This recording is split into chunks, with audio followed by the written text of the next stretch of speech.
Assalamualaikum warahmatullahi wabarakatuh. Kembali lagi dengan saya di pembahasan manajemen information system di bab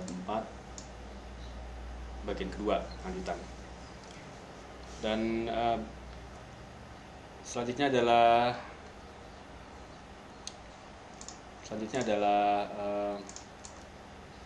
solusi teknik ya, berkaitan dengan permasalahan-permasalahan yang ada di permasalahan-permasalahan berkaitan dengan isu-isu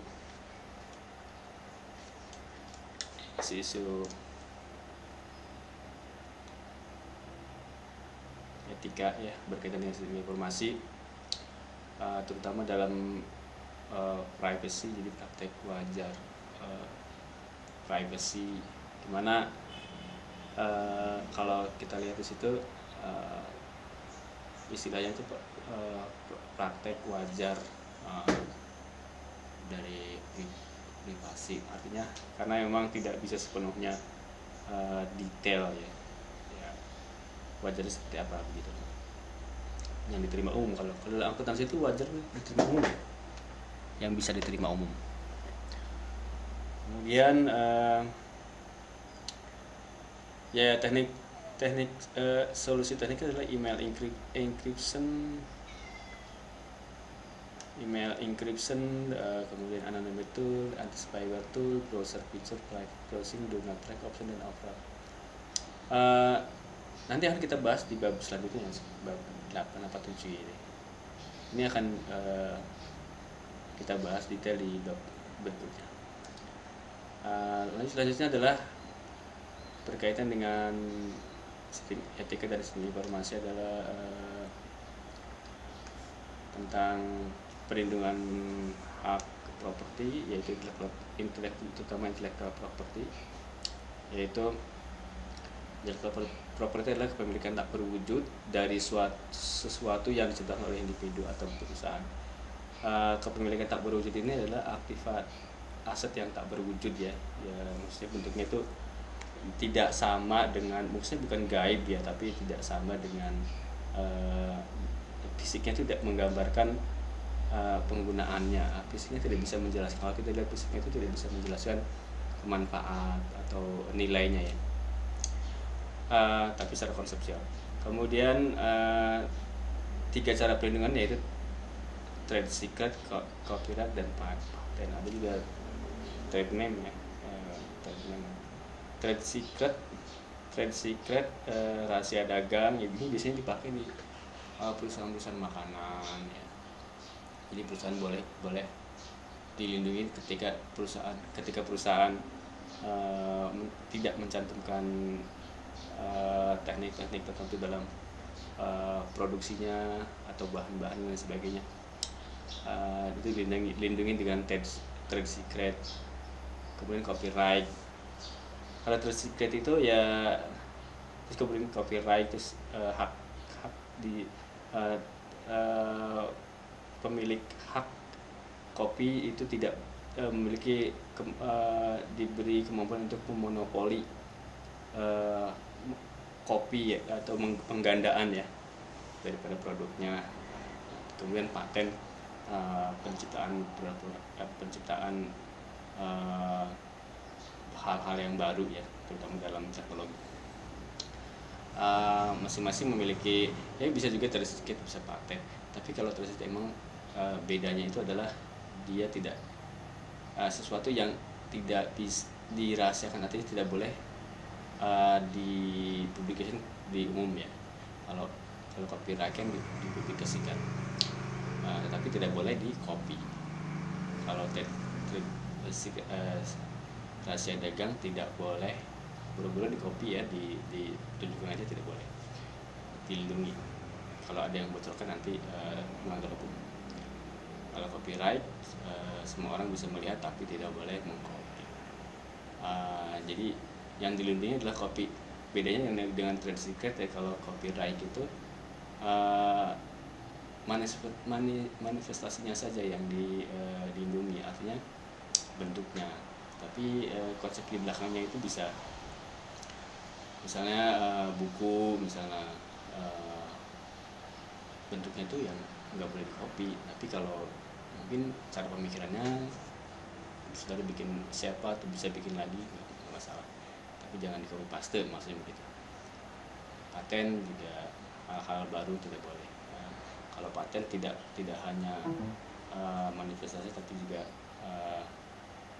konsep di belakangnya, begitu kita sipkan. Ini adalah cara melindungi intellectual property. Dan kenapa ini lebih dibahas beda dengan lainnya ya, karena di media dalam bentuk digital itu ada kelemahan-kelemahan, yaitu kelemahan dan kelebihannya ya. Jadi kalau kelebihannya bisa jadi kelemahan, misal dalam hal kelebihannya itu menjadi kelemahan di dalam hal intellectual property-nya, jadi melindungi intellectual property-nya, yaitu mudah replikasi. Jadi misalnya software kan tinggal copy aja gitu, banyak. Terus mudah transmisi, di Amerika disimpan, atau film apa segala macam downloadnya gampang bang. Sulit dalam mengklasifikasikan software, banyak macam-macam software yang ya macam-macam sama gitu, isinya sama, mau dibedakannya itu kadang agak tidak mudah. Misalnya ada tawaran software software macam-macam ya, jadi yang menawarkan gak cuma satu. Nah ini perbedaan juga kadang-kadang tidak signifikan. Dan compact itu ya kecil gitu, berapa mega ya, ya kecil banget. Jadi nggak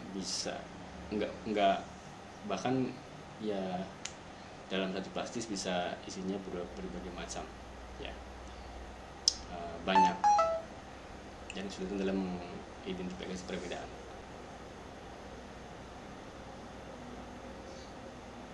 Ya ya termasuk tadi seperti sulit untuk mengklasifikasikan software. Kemudian digital millennium copyright act, dan akan kita bahas di bab selanjutnya. Ini salah satu bagian daripada perlindungan terhadap tantangan hak intellectual property. Kemudian accountability, liability, dan control. Ini jadi permasalahan karena sejauh mana siapa yang bertanggung jawab terhadap, kalau jika ada sistem error, misalnya ada bank yang nasabahnya hilang uangnya, ada ATM yang rusak, ada yang salah, terus sejauh mana tanggung jawabnya, kerugian yang harus diganti, terus pengendalian sampai sejauh mana ini ya, seperti itu. Kemudian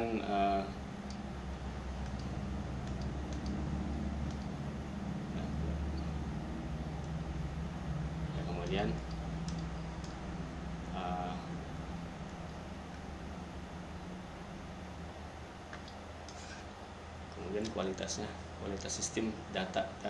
Ini jadi masalah, kualitas sistem itu yang jadi permasalahan utama di dalam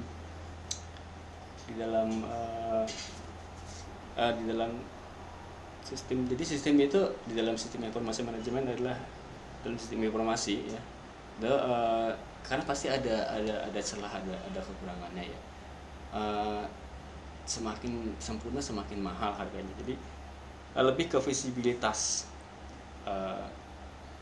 kalau kita bicara tentang kualitas sistem.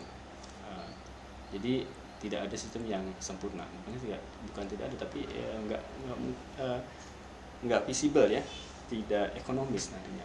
Kalau mau sempurna nanti nggak jadi gitu. Pasti ada pembuat sistem itu pasti menyadari bahwa ini ada kelemahan di sini gitu. Nah terus yang paling sumber kelemahan adalah software bug ya, error, ada saja error, dan ini jadi celah buat, ini akan kita bahas selanjutnya di bab 8 mungkin ya. Kemudian hardware dan fasilitas failure karena faktor-faktor